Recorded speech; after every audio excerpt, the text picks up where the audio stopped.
नमस्कार स्टूडेंट, हमारा आज का टॉपिक है पाइथन में वेब पेजेस को कैसे क्रिएट कर सकते हैं। सबसे पहले फाइल न्यू प्रोजेक्ट लेंगे। सेकंड क्या होगा, टर्मिनल स्क्रीन में हम जेंगो पैकेज को इंस्टॉल करेंगे। जेंगो पैकेज को इंस्टॉल करने के लिए कमांड है हमारे पास pip install Django. Third step में क्या करेंगे, जेंगो पैकेज से हम प्रोजेक्ट फोल्डर जो है हमारा उसको क्रिएट करेंगे और कमांड होगी जेंगो -admin स्टार्ट प्रोजेक्ट और लास्ट में होगा हमारे प्रोजेक्ट फोल्डर का नेम। फोर्थ स्टेप में हमने जो भी प्रोजेक्ट फोल्डर क्रिएट किया है टर्मिनल स्क्रीन पे जाकर डायरेक्टरी को चेंज करेंगे cd प्रोजेक्ट फोल्डर का नेम। फिफ्थ पॉइंट में करेंगे हम प्रोजेक्ट एप्लीकेशन फोल्डर जो है उसको क्रिएट करेंगे और उसके लिए कमांड है python manage.py start app project app. एक एप्लीकेशन फोल्डर क्रिएट करेंगे प्रोजेक्ट फोल्डर में। सिक्स पॉइंट में हमने जो भी एप्लीकेशन फोल्डर क्रिएट किया है ऐप फोल्डर, उसमें एक और फोल्डर क्रिएट करेंगे जिसका नेम होगा टेम्पलेट्स और इसी टेम्पलेट्स फोल्डर में हम अपने HTML पेजेस को सेव करें। नेक्स्ट स्टेप होगा हमारा जो हमारा प्रोजेक्ट फोल्डर है प्रोजेक्ट 1, उसमें एक फ़ाइल होगी setting.py पाइथन की फ़ाइल, उसको ओपन करेंगे।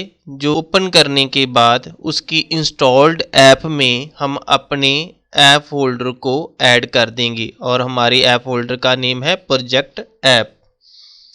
और उसके बाद नेक्स्ट स्टेप जो हमारा होगा प्रोजेक्ट फोल्डर में जो हमारी फाइल है पाइथन की urls, उसमें हम पाथ इंक्लूड करेंगे अपने ऐप फोल्डर के urls.py फाइल का। अब हम MySQL में जाकर एक डेटाबेस क्रिएट करेंगे जिसको अपने पाइथन प्रोजेक्ट में हम यूज़ करेंगे। उसके लिए क्या करेंगे, MySQL के इन्वायरमेंट को ओपन करेंगे और जो भी हमने इंस्टॉल करते समय अपना पासवर्ड रखा था MySQL के लिए उसको एंटर कर देंगे।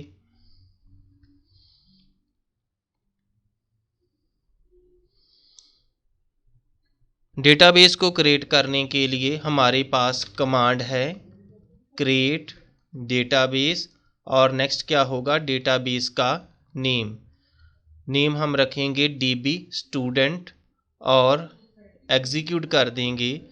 ऐसा करने से हमारे पास DB स्टूडेंट का जो डेटाबेस है वो क्रिएट हो जाएगा, DB स्टूडेंट। नेक्स्ट हम पाइचार्म को ओपन करेंगे।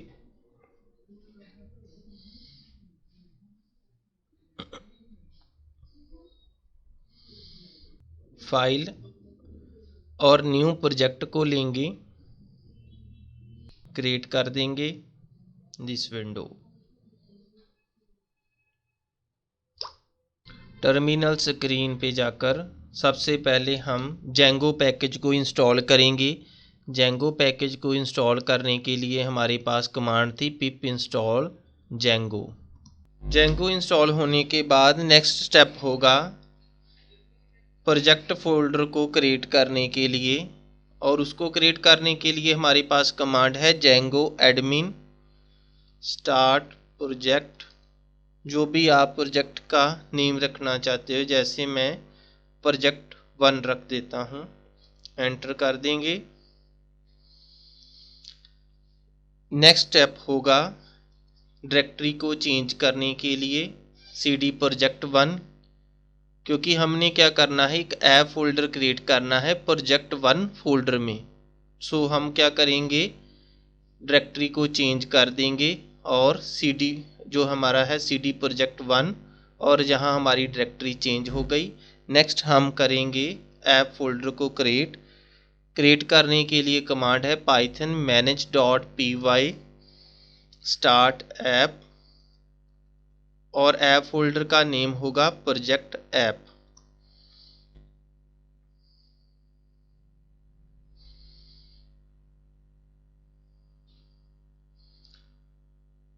और इसमें हमारे सभी फोल्डर आ जाएंगे। फर्स्ट है प्रोजेक्ट 1 और इसी प्रोजेक्ट 1 फोल्डर में है हमारा ऐप फोल्डर जिसका नाम है प्रोजेक्ट ऐप।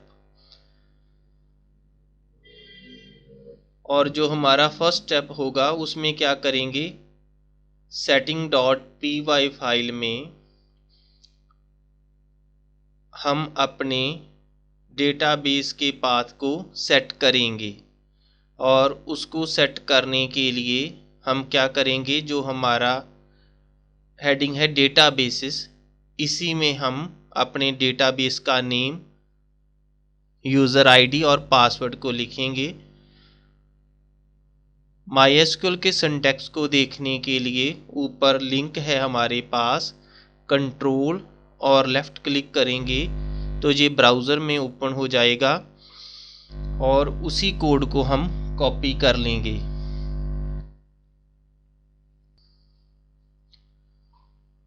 हमने MySQL के साथ कनेक्शन क्रिएट करना है तो हम क्या करेंगे, इसको कॉपी कर लेंगे, Ctrl+C होगा। नेक्स्ट क्या करेंगे, इसके ऊपर पेस्ट कर देंगे। MySQL के साथ कनेक्शन क्रिएट करना है, कनेक्टिविटी करना चाहते हैं तो इसके लिए हम MySQL लेंगे और डेटाबेस का नेम हमने जो डेटाबेस क्रिएट किया था MySQL में वो था हमारा DB student. Default user name जो है MySQL का वो है हमारे पास रूट। नेक्स्ट जो पासवर्ड हम चेंज कर देंगे, MySQL को इंस्टॉल करते समय जो हमने पासवर्ड को चूज़ किया था वही यहाँ डाल देंगे और जो हमारा पोर्ट एड्रेस होगा वो 3306 होगा MySQL के लिए। और नेक्स्ट क्या करेंगे, जो हमारी इंस्टॉल्ड ऐप कैटेगरी है इसी में हम डालेंगे अपने ऐप फोल्डर का नेम और उसका नेम है प्रोजेक्ट ऐप, जो हमने प्रोजेक्ट फोल्डर में क्रिएट किया था। नेक्स्ट हम क्या करेंगे, अपने ऐप फोल्डर में एक url.py फाइल को क्रिएट करेंगे। और हमने क्या किया, जो प्रोजेक्ट फोल्डर में हमारी ये फाइल है इसी को कॉपी कर लिया, इसी के कोड को, और ऐप फोल्डर में हम न्यू पाइथन फाइल क्रिएट करेंगे urls.py नेम की और इसमें उसी को सेव कर देंगे कोड को। और जो फर्स्ट प्रोजेक्ट फोल्डर में हमारी फाइल है urls.py उसमें पाथ को इंक्लूड कर देंगे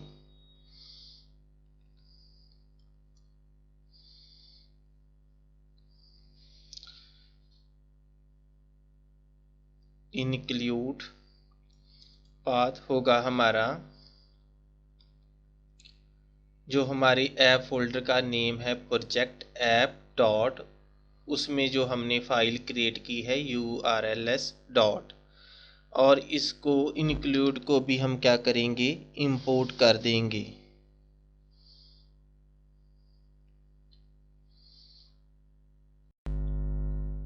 नेक्स्ट स्टेप होगा हमारा, जो भी टेबल क्रिएट करना चाहते हैं डेटाबेस में उसका हम मॉडल क्रिएट करेंगे। हमारे पास दो ऑप्शंस होती हैं, चाहे तो हम डायरेक्टली डेटाबेस में जाकर टेबल को क्रिएट कर लें या उसका मॉडल जो है models.py में मॉडल क्रिएट कर लें। मॉडल क्रिएट करने के लिए क्लास लेंगे और क्लास का नेम हमने ले लिया यूज़र मॉडल्स डॉट मॉडल। जितने भी कॉलम हम अपने डेटाबेस में लेना चाहते हैं उनका नेम और उनकी डेटा टाइप जहां हम टाइप कर देंगे, जैसे होगी स्टूडेंट नेम, जो हमारा स्टूडेंट नेम होगा उसकी डेटा टाइप होगी कैर फील्ड, और जहां हम क्या कर देंगे, उसकी मैक्स लेंथ है स्टूडेंट नेम वो कर देंगे 50।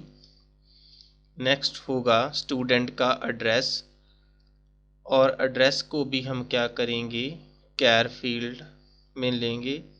मैक्स लेंथ इसकी भी 50 कर देंगे। नेक्स्ट कॉलम है स्टूडेंट फीस, और जो हमारी फीस होगी उसकी डेटा टाइप होगी इंटीजर, और इसलिए हमने इंटीजर फील्ड ले लिया। आगे एक क्लास क्रिएट करेंगे मेटा। नेक्स्ट एक मेटा क्लास लेंगे और इसमें हम अपने टेबल का नेम डिफाइन कर देंगे, और टेबल का नेम हमने रख दिया टीबी स्टूडेंट। अब हम टर्मिनल स्क्रीन पर जाएंगे। जो हमने मॉडल क्रिएट किया है उसको हम माइग्रेट कर देंगे अपने डेटाबेस में। माइग्रेट करने के लिए हमारे पास कमांड है python.manage.py मेक माइग्रेशंस।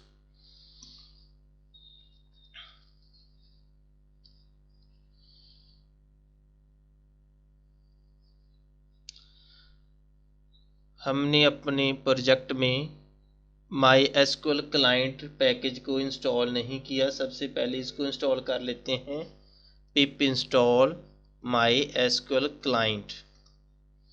हम डेटाबेस के साथ कनेक्टिविटी करना चाहते हैं और उसके लिए हमें एक पैकेज की ज़रूरत पड़ेगी जिसका नाम है MySQL क्लाइंट।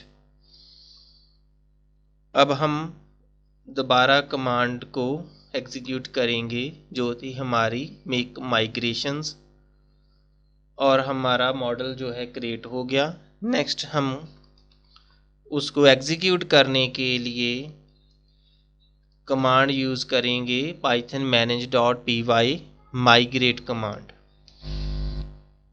और ये कमांड क्या करेगी, हमारे डेटाबेस में जाकर टेबल को क्रिएट कर देगी। अब हम चेक कर सकते हैं कि जो हमारा डेटा, अब हम चेक करेंगे कि जो हमारा डेटाबेस है डीबी स्टूडेंट क्या उसमें स्टूडेंट टेबल क्रिएट हुआ है कि नहीं। सबसे पहले हम इसके इन्वायरमेंट, इसके सॉफ्टवेयर को ओपन करेंगे, MySQL वर्कबेंच को।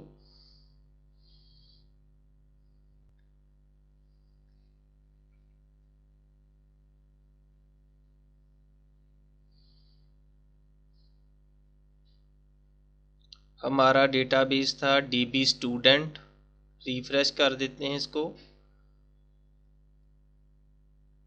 और इसमें जो हमने टेबल क्रिएट किया था टीबी स्टूडेंट वो क्रिएट हो चुका है, और साथ उसके जो डिफ़ॉल्ट टेबल होते हैं पाइथन के वो भी क्रिएट हो चुके हैं।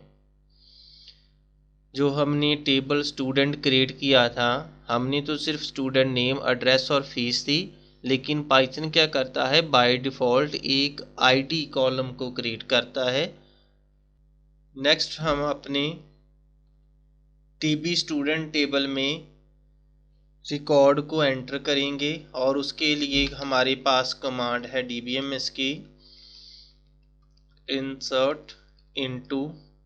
डेटाबेस था हमारा डीबी स्टूडेंट और उसमें टेबल है टीबी स्टूडेंट, और जो भी कॉलम है उस टेबल में सभी का नेम लिख देंगे, student name, student address, student fee, और इनकी वैल्यूज़ को एंटर कर देंगे। आईडी होगी 1, नेम रमेश, और सिटी जो है उसका अमृतसर, और उसकी फ़ीस 2000 कर दी।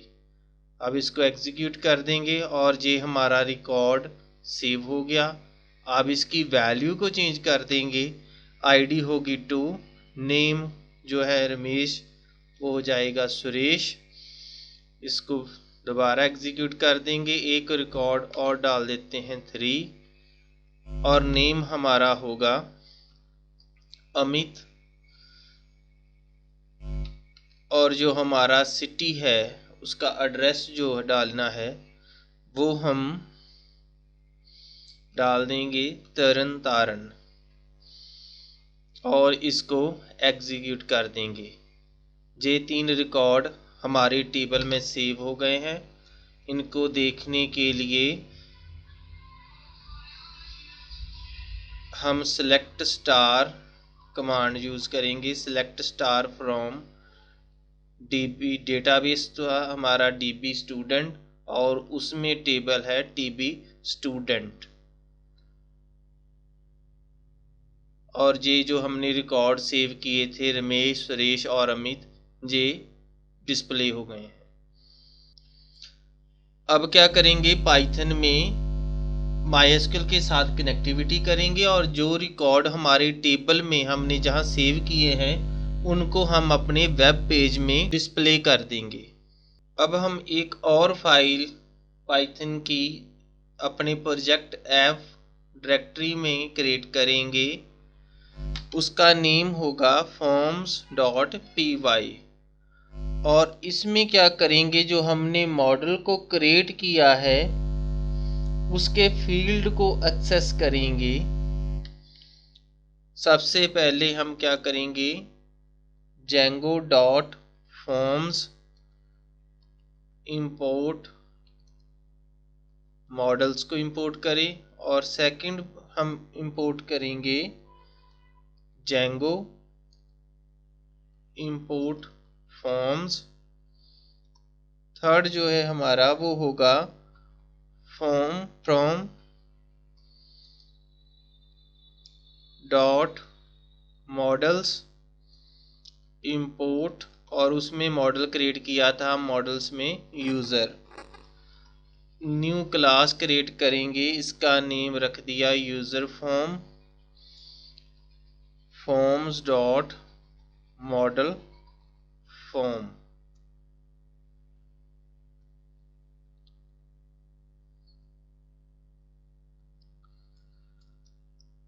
इसमें क्लास होगी हमारी मेटा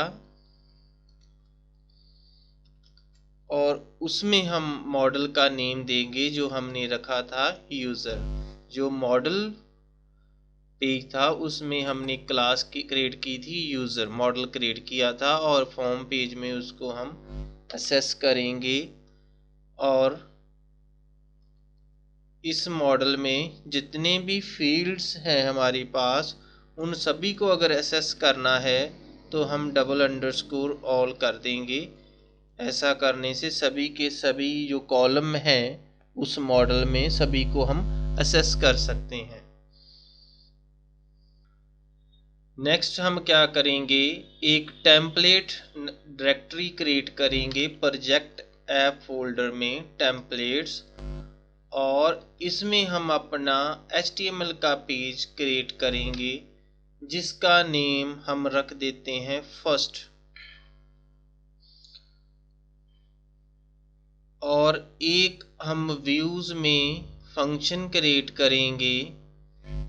हम इसमें एक फंक्शन लेंगे जिसका नेम हमने शो रख दिया और पैरामीटर पास कर दिया है रिक्वेस्ट।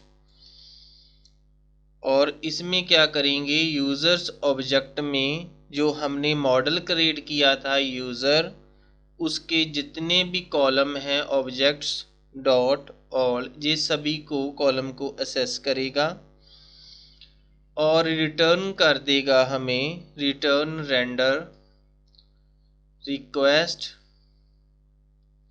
पेज का नेम है हमारा first.html को और एक हम डिक्शनरी क्रिएट करेंगे यूज़र्स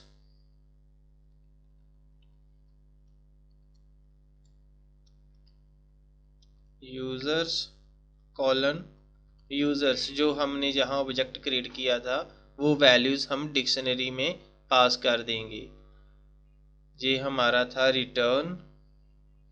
यूज़र को हम इंपोर्ट कर लेंगे, इंपोर्ट दी डॉट मॉडल से अकेला लेंगे और इसको जो मॉडल्स में यूज़र हमारी क्लास थी, मॉडल था यूज़र, उसको हमने असेस कर लिया।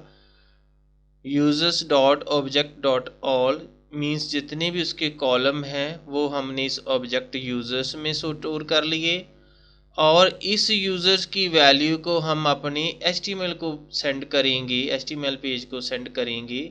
और इसके लिए हमने डिक्शनरी का यूज़ किया और इस डिक्शनरी की वैल्यूज़ में ये सभी ऑब्जेक्ट हमारे फर्स्ट HTML पेज को ट्रांसफ़र हो जाएंगे।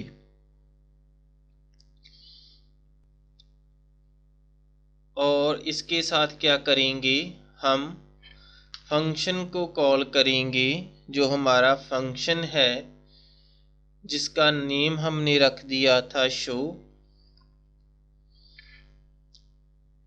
जो व्यू में रखा था show views dot show function को कॉल कर देंगे।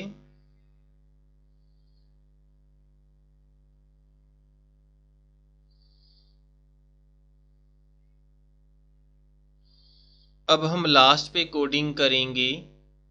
ये क्या करेगा कि URL पेज जो है हमारा वो व्यूज़ में शो फंक्शन को कॉल करेगा और जो हमारा शो फंक्शन है वो क्या करेगा, फर्स्ट डॉट HTML पेज को रिटर्न करेगा। और उसके साथ हम क्या कर रहे हैं, एक डिक्शनरी वैल्यू जो है सेंड कर रहे हैं कि जो हमारा यूज़र मॉडल है उसके जितने भी कॉलम हैं वो सभी इस डिक्शनरी के ज़रिए सेंड होकर हमारे फर्स्ट HTML पेज को चले जाएंगे और हम इस पेज में उन सभी ऑब्जेक्ट को एक्सेस कर लेंगे। सबसे टेबल टैग होगा और टेबल हेडिंग जो फर्स्ट होगा उसमें होगी ID स्टूडेंट की, सेकंड में नेम,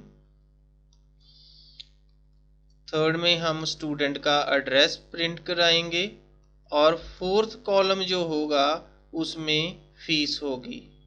ये थी फर्स्ट रो। सेकंड रो में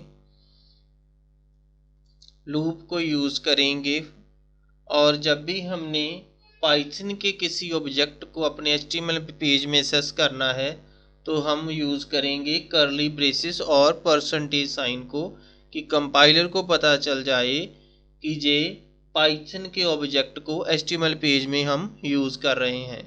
फॉर लूप चलेगी, यूज़र हम उसका एक वेरिएबल क्रिएट कर लेंगे और लूप तब तक चलेगी जब तक हम यूज़र्स जो डिक्शनरी तक नहीं पहुंचते। जितने भी एलिमेंट होंगे उसमें उतनी बार ये हमारी लूप जो है एग्जीक्यूट हो जाएगी। टेबल रो हम स्टार्ट कर लेंगे। फर्स्ट टेबल डेटा होगा डबल कर्ली ब्रेसेस में यूज़र डॉट ID को एक्सेस करेंगे। ये सभी ऑब्जेक्ट हैं हमारी पाइथन के, इसीलिए हम क्या कर रहे हैं, उस कोड को यूज़ कर रहे हैं HTML में और इसके लिए हमें डबल कर्ली ब्रेसेस की ज़रूरत पड़ेगी। नेक्स्ट होगा हमारा यूज़र डॉट स्टूडेंट नेम, इसको टेबल डेटा में कन्वर्ट कर देते हैं, ये हमारा होगा टेबल डेटा। थर्ड कॉलम था हमारा user dot student address, curly braces को क्लोज कर देंगे।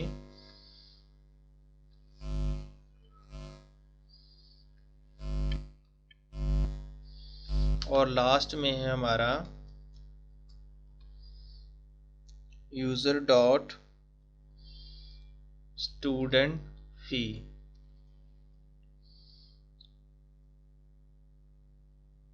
और इस रो के बाद हमने जो फॉर लूप यूज़ की थी उसको एंड कर देंगे, एंड फॉर। अब इसको हम एग्जीक्यूट करेंगे।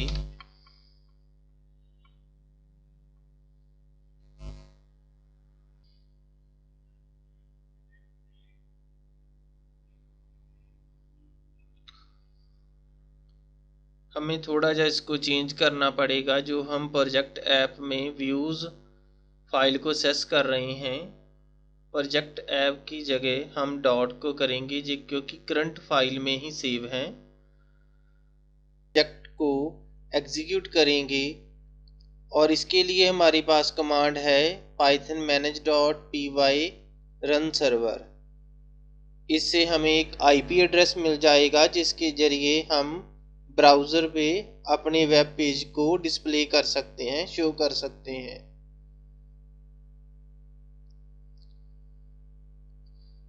और जो हमने डेटाबेस में अपने टेबल में वैल्यूज़ को ऐड किया था, इंसर्ट किया था, 3 वैल्यू थी हमारे पास और तीनों को हमने जहां प्रिंट कर लिया।